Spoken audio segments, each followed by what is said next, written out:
Hello again. I'm wearing a hat today because it's pretty cold even in the house. So anyway, today I want to talk about the mainstream media, in particular what I would describe as weaponization of the, the majority of media outlets. Um, this sounds like a bit of an extreme thing to say, but by weaponization I mean that it's being used as a tool for basically spreading propaganda. And unfortunately, I'd say most of journalism has been co-opted in the last 20 years, really.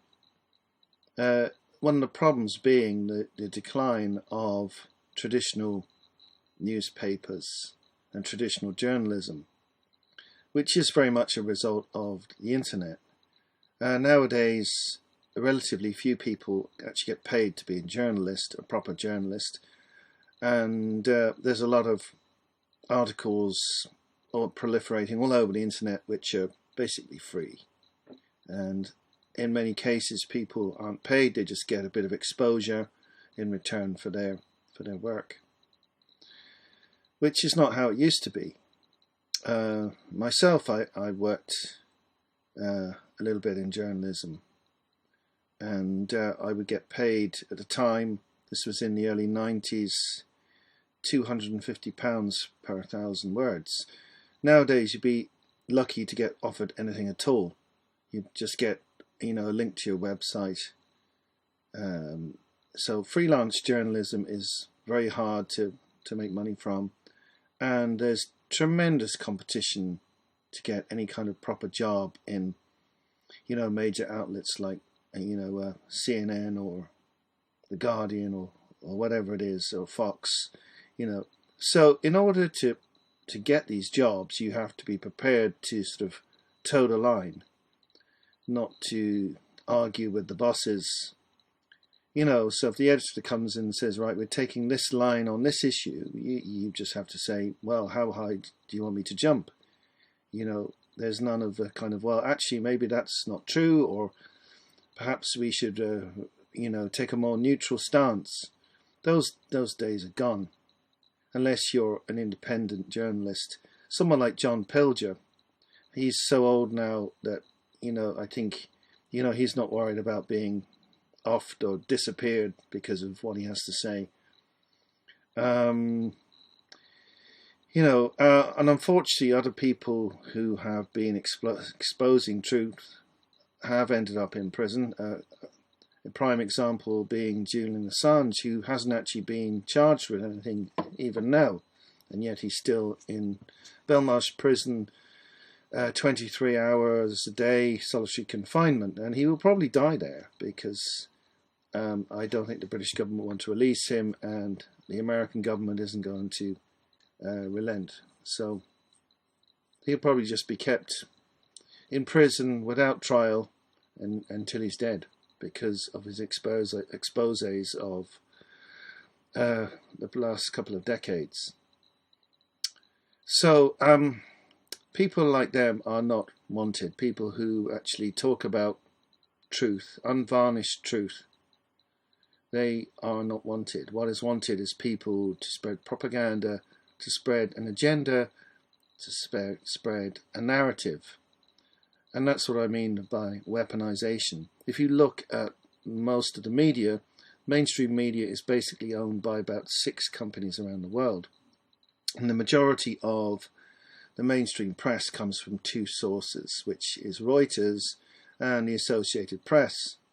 Now, if you look at most websites, take any story, any kind of story you like, really, that's a news item, and go and compare it with similar stories on Reuters or Associated Press, you can be 99.9% sure that it will be almost exactly the same as either the Reuters or the Associated Press story, with maybe a couple of little tweaks. To a huge extent, they just cut and paste these stories, put them in with a few lines changed, change the photographs maybe. It's really pathetic, actual real journalism seems to be pretty much dead in most cases. It's just cut and paste from Reuters and Associated Press most of the time, which is really, really sad. And of course, these two sources have their own agenda, which is very much corporate-led and, pandering to Western governments, in particular the United States. So you're not going to get an unbiased opinion. You're going to get a very coloured, very varnished opinion. It's not going to be neutral. It's going to be adhering to whatever the current narrative happens to be. That could be regardless of whether it's about getting jabs, whether it's about war, whether it's about sort of social issues, such as sort of gender or sexuality, etc., etc. Most of what you're going to see in the mainstream media is designed to fit a certain narrative which is meant to be pushed. It's got nothing to do with truth, nothing to do with reality. It's really about just painting a picture of the world that government and corporate moguls want you to believe. So truth has absolutely nothing to do with it. It's just about trying to get you to believe their version of what they think the world should be, or they want you to believe the world is. It's basically propaganda, and you can trace this back throughout history. People like, you'd have someone like the town crier, or you'd have the equivalent of that in ancient Rome, and if it's coming from official sources, that would be pretty biased, the version you're getting. We did have a sort of golden age of sort of free press, which seems to be unfortunately behind us now. And I suppose you had a really, a peak moment of lying, really, with the Nazi regime. They really taught the world about how to do propaganda really effectively, and just make a sort of united across different media campaign of lying to people. Gaslighting the entire country is what happened in Germany. Using film, especially, which was sort of a fairly new media at the time. They didn't have television then, of course, and radio and newspapers and books, and something they liked to do then, which happens now, is co-opting officialdom, people who are experts in their field. You can create an atmosphere where, if you toe the right lines, you are going to get promoted. You'll have opportunities. You might get to appear in a newspaper, be on TV these days, or be on the radio. If you're plugging the narrative in the way that officialdom wants you to do, then you're going to advance your career. And if you are one of those people that questions it or refuses to play along with that, your career will suffer.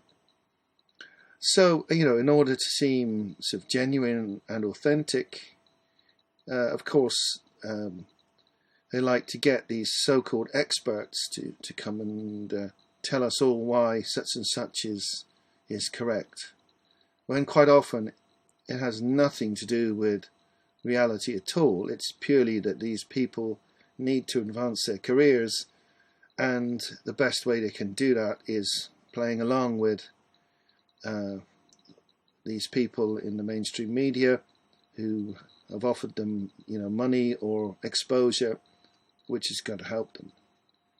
So there's a lot of vested interests here, unfortunately.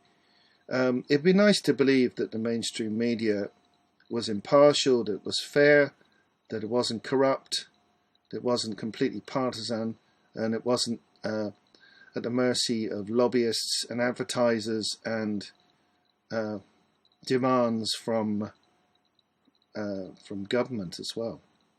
In the most part, unfortunately, there isn't any real independence in the media.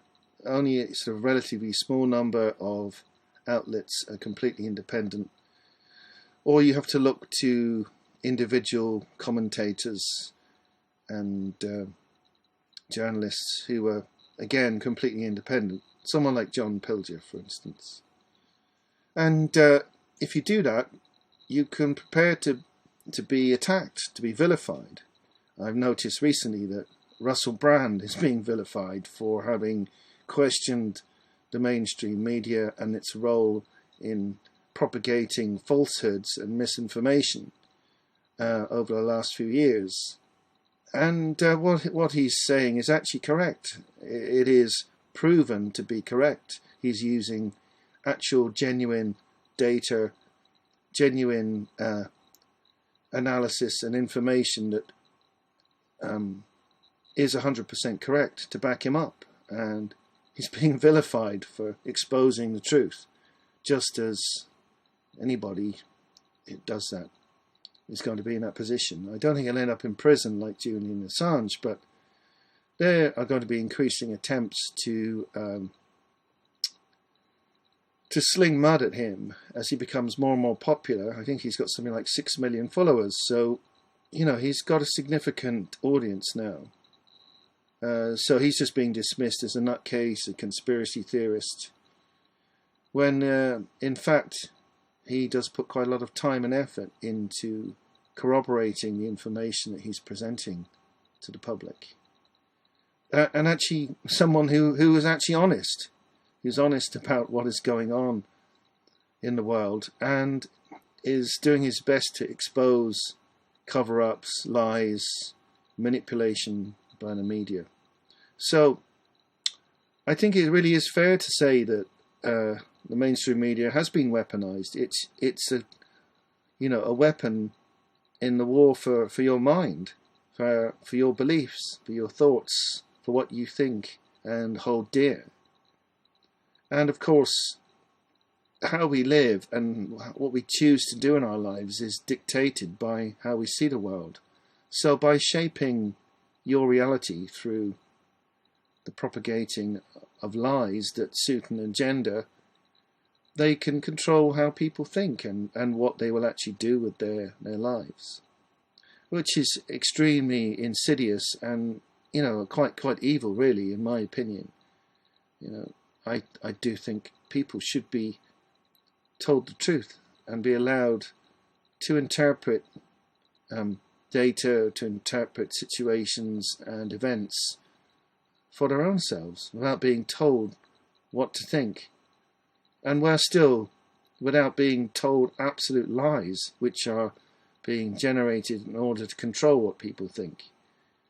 It's a very sad state of affairs that we've come to this point where so little of what is reported in the media around the world is unadulterated. But that is the sad reality of the media these days, which is why I tend not to really watch that much of it anymore, because I just don't trust it.